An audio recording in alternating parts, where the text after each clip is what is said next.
Hello friends, कैसे हो सब लोग। मैं संजय बिंदल अपने यूट्यूब चैनल पर एक बार फिर से आप सब लोगों का स्वागत करता हूं।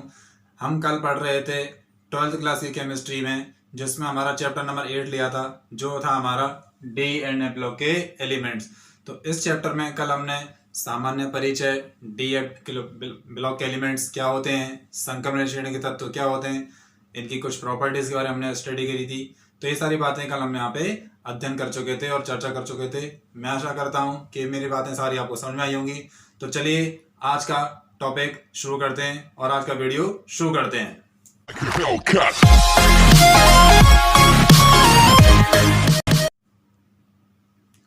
हाँ तो दोस्तों, मैं आपको कल काफ़ी सारी बातें बता चुका था, उसी में अपन आज आगे चलते हैं। सबसे पहले मैं आपको बता दूं कि जो डी ब्लॉक के तत्व हैं, मैंने आपको बताया था कि उनको अपन 4 श्रेणियों में बांट करके स्टडी करते हैं। जैसे कि मैंने आपको बताया था 3D श्रेणी, 4D श्रेणी, 5D श्रेणी और 6D श्रेणी।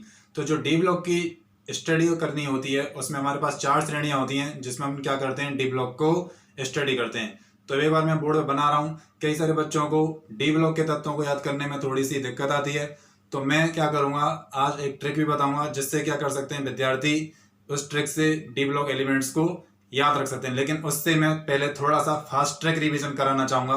सबसे पहले मैंने आपको कल क्या बताया था, डी ब्लॉक के एलिमेंट्स। तो डी ब्लॉक एलिमेंट्स क्या होते हैं कि सर वे एलिमेंट्स जिनके परमाणुओं में क्या होता है, अंतिम कक्षक में यानी कि डी कक्षक में इलेक्ट्रॉन भरा जाता है, वो आपके क्या कहलाते हैं, डी ब्लॉक के एलिमेंट्स कहलाते हैं। अब मैंने आपको यहाँ पर बताया था कि जो संक्रमण श्रेणी के तत्व हैं, यानी कि जो संकरण तत्व हैं, वो भी क्या कहलाते हैं, डी ब्लॉक के तत्व ही होते हैं।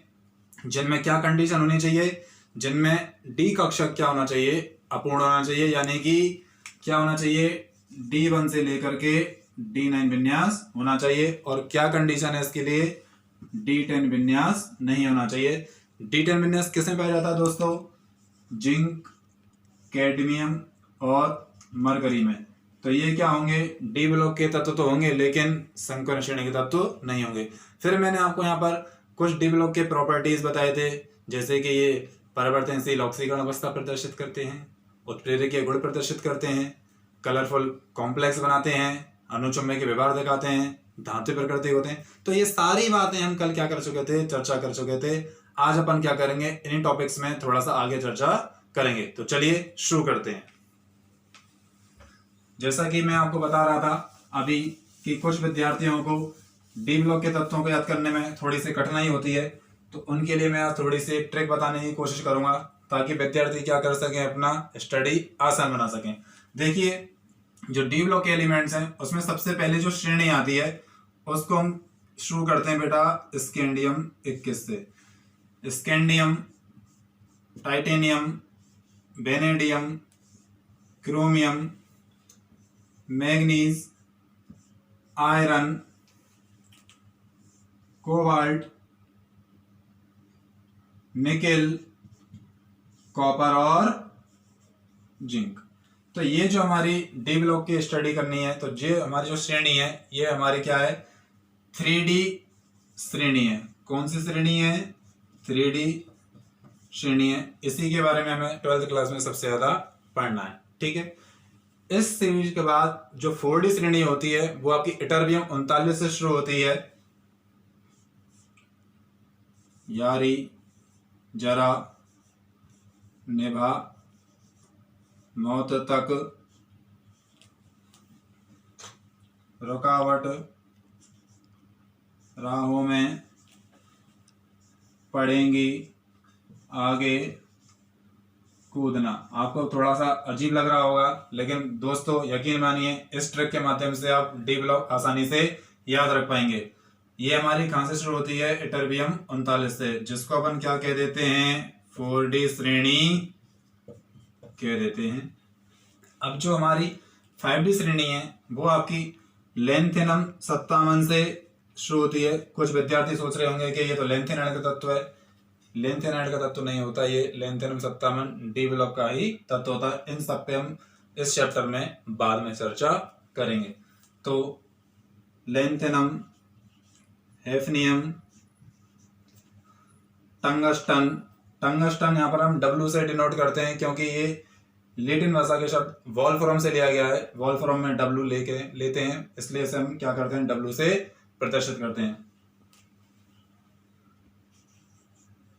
रीनियम, ओसाका, प्लेटिनम और आपका ये सोना, और सोने को लेके क्या हो गया, हंगामा। तो मैं आपको देखो बताता हूं कि हम इसको कैसे ट्रिक वाइज याद कर सकते हैं।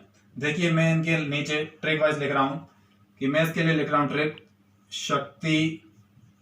आजकल DD1 पर नाटक भी चल रहा है शक्तिमान, लेकिन हमें शक्तिमान को क्या करना है, शक्तिवान। शक्तिवान का मतलब क्या हो गया, स्कैंडियम और टाइटेनियम का मतलब शक्ति, ठीक है। वान का मतलब हो गया वेनेडियम, ठीक है। शक्तिवान करे मना, करे का मतलब हो गया क्रोमियम, मना का मतलब हो गया मैग्नीज, ठीक है। फिर का मतलब आयरन यानी कि फेरस। फिर कौन निकाले, कौन का मतलब हो गया कोबाल्ट। विद्यार्थियों, कौन निकाले कॉपर जिंक। तो इस ट्रिक से आप क्या कर सकते हैं, इस 3D सीरीज को याद रख सकते हैं। मैं वापस रिपीट करता हूं, शक्तिवान करे मिना, फिर कौन निकाले कॉपर जिंक। इस ट्रिक से आप क्या कर सकते हैं, इस पूरी 3D सीरीज के 10 एलिमेंट्स को याद रख सकते हैं। मैं आशा कर रहा हूं मेरी बातें समझ में आ रही होंगी। चलिए मैं दूसरी ट्रिक बताता हूं आपको।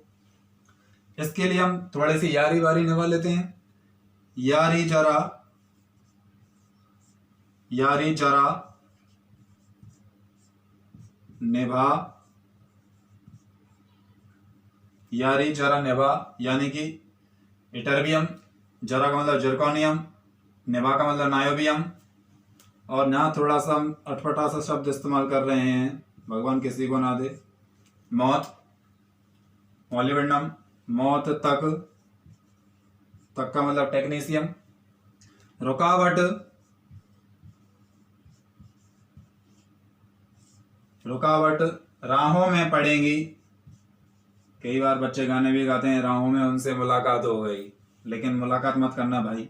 रुकावट राहों में, माँ यहां पर बेटा थोड़ा सा एक्स्ट्रा रहेगा। रुकावट राहों में पड़ेंगी, आगे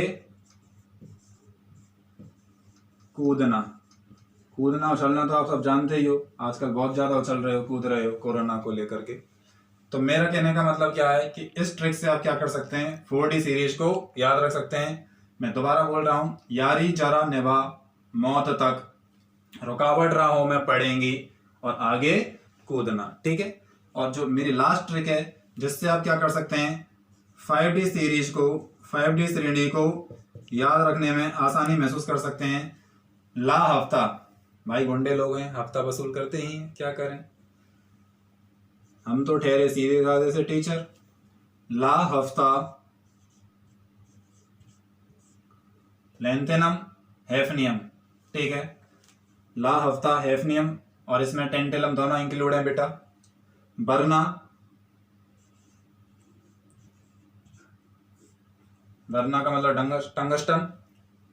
बरना रे, रे का मतलब रीनियम। बरना रे ओसाका, ओसाका जानते ही होंगे आप, जापान का शहर भी है। ओसाका मतलब ऑस्मियम। ओसाका इधर पीटूंगा और क्या हो जाएगा, हंगामा।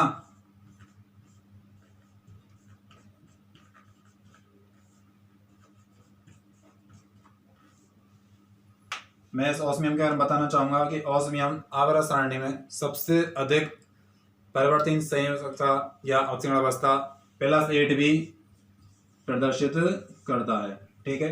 तो मैं हम क्या कह सकते हैं 5D सीरीज के लिए, ला हफ्ता, बरना रे, ओसाका इधर पीटूंगा और हंगामा होगा।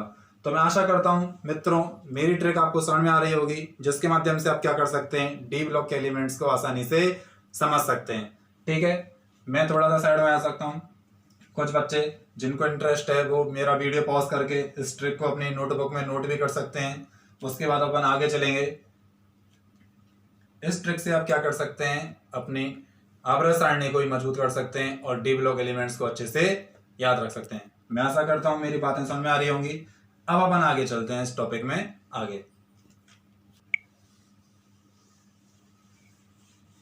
तो मैं आशा करता हूं मेरी ट्रिक आपको काम जरूर आएगी। तो हमारी जो अब नेक्स्ट टॉपिक है, जो हमारी नेक्स्ट हेडिंग है बेटा, वो क्या है? संक्रमण तत्वों का इलेक्ट्रॉनिक विन्यास, the electronic configuration of transition elements. Electronic configuration of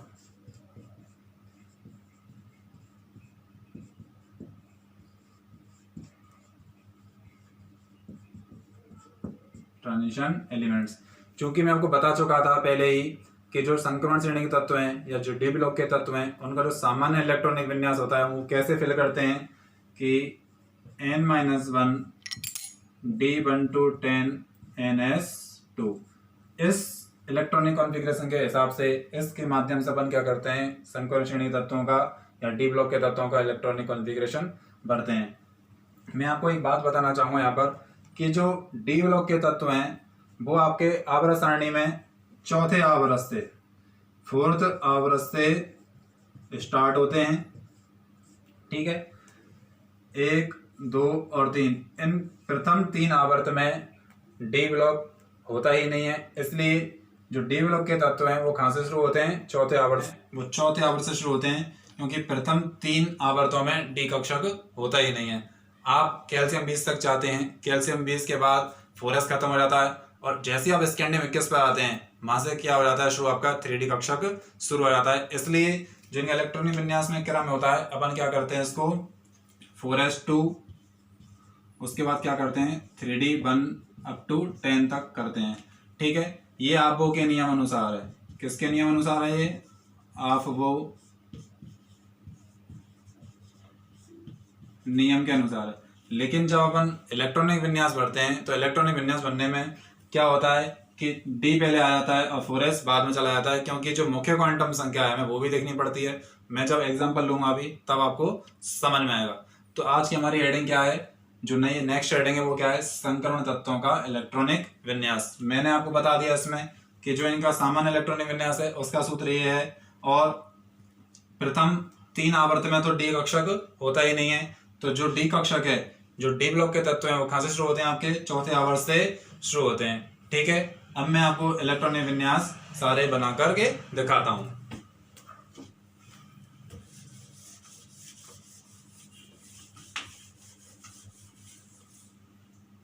सबसे पहले हम ले रहे हैं स्कैंडियम को, स्कैंडियम 21। इसके बाद आ जाता है क्या?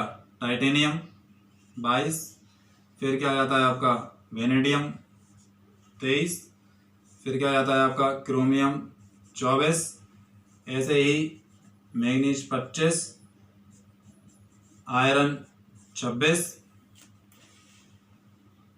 कोबाल्ट, निकेल, उसके बाद कॉपर और लास्ट में जिंक। इसको अपन बोलते हैं स्कैंडियम, इसको अपन बोलते हैं टाइटेनियम, इसको अपन बोलते हैं वेनेडियम, इसको अपन बोलते हैं क्रोमियम, इसको अपन बोलते हैं मैग्नीज, इसको अपन बोलते हैं आयरन। आयरन बेटा फेरस, फेरम से लिया गया है। ठीक है, इसको अपन बोलते हैं कोबाल्ट, इसको निकेल, इसको कॉपर और ये लास्ट वाला आपका जिंक। ठीक है, तो मैं देखो सबसे पहले स्कैंडियम का इलेक्ट्रॉनिक विन्यास आपको भर करके दिखाता हूं। सबसे पहले हम जानते हैं कि जो इलेक्ट्रॉनिक विन्यास बनने का क्रम होता है, हम सबसे पहले 1s से शुरू करते हैं। 1s2, 2s2, 2p6, 3s2, 3p6। देखिए 2 और 2 4 और 2 6 10 और 2 12 और 6 18। तो यहां तक के ये क्या हो गया आपका? आर्गन 18 तक का विन्यास हो गया। ठीक है, आर्गन 18 तक का विन्यास हो गया। उसके बाद आपका क्या आता है? 4s2। क्या आता है आपका? 4s2। ठीक है। 4s2 मतलब ये हो गया आपका कैल्शियम 20। इसके बाद आपका क्या आता है 3D यानी कि स्कैंडियम 21 3D1। ठीक है, इस तरह से बढ़ते हैं। लेकिन देखो यहाँ पर क्या है कि जो मुख्य क्वांटम संख्या है जिसको अपन n से डिनोट करते हैं, स्मॉल n से डिनोट करते हैं हम किसको, प्रिंसिपल क्वांटम नंबर को।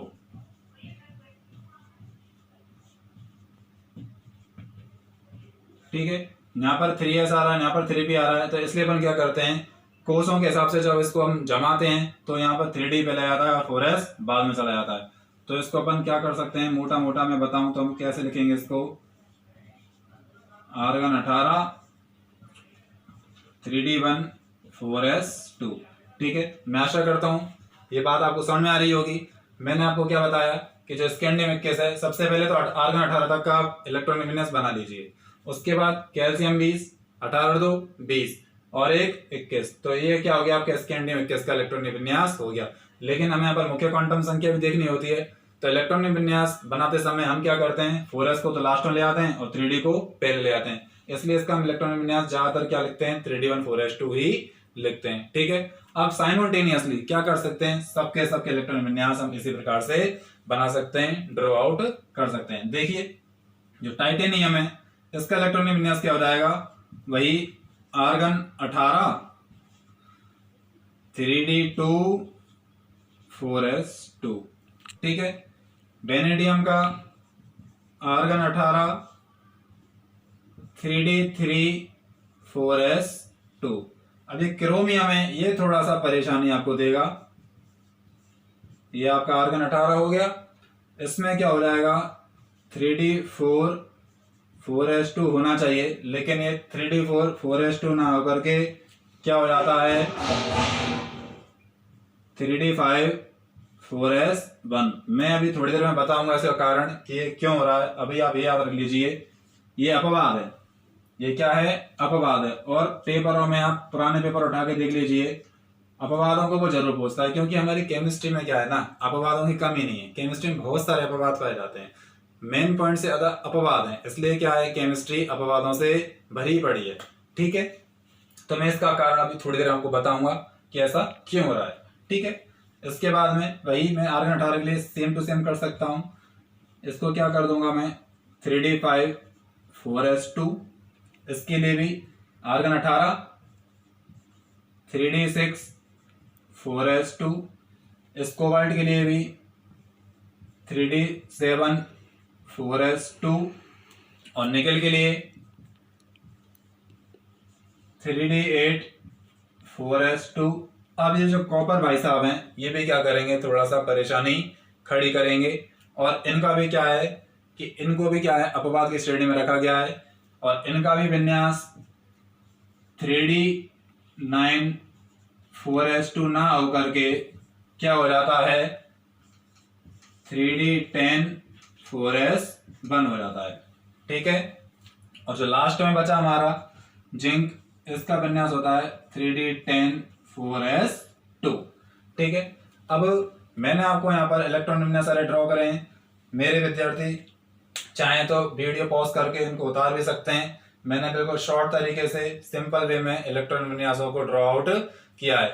ठीक है, अब इलेक्ट्रॉन विन्यासों में मैं आपको यहाँ पर बताऊंगा कि ये जो दो हैं तत्व क्रोमियम 24 और कॉपर 29, इनमें ऐसा क्यों हो रहा है कि ये अपवाद की श्रेणी में क्यों आ रहे हैं, कि जो निरंतर चला आ रहा है, जो टॉप से नीचे आ रहा है इलेक्ट्रॉन विन्यास, उसमें तो क्रम बाई क्रम इलेक्ट्रॉन बढ़ रहे हैं, लेकिन कॉपर में एक इलेक्ट्रॉन आगे पीछे हो रहा है।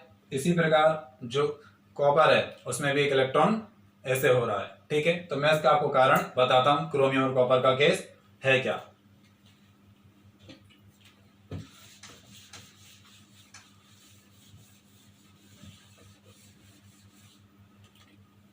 देखिए, आप मेरी बात सुनिए, ये जो क्रोमियम है ना,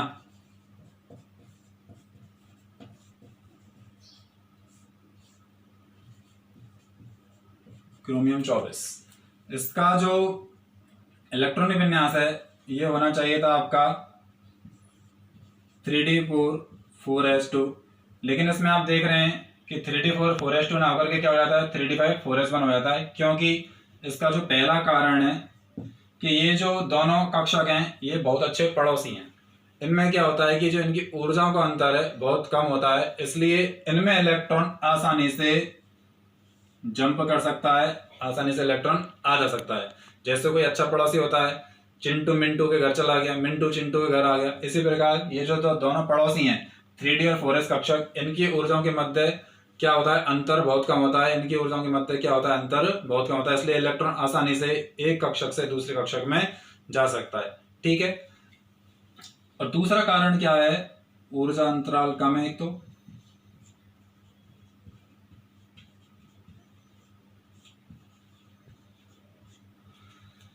दूसरा कारण क्या है जो सबसे ज्यादा इंपॉर्टेंट है, कि जो अन्य कक्षक होते हैं उनकी तुलना में जो रिक्त, अर्धपूरित और पूर्णपूरित कक्षक होते हैं उनका क्या होता है, स्थायित्व ज्यादा होता है बजाय अन्य कक्षकों की तुलना में। मेरी बात वापस सुनिए, vacant, half filled and full filled orbitals are more stable in comparison of other orbitals।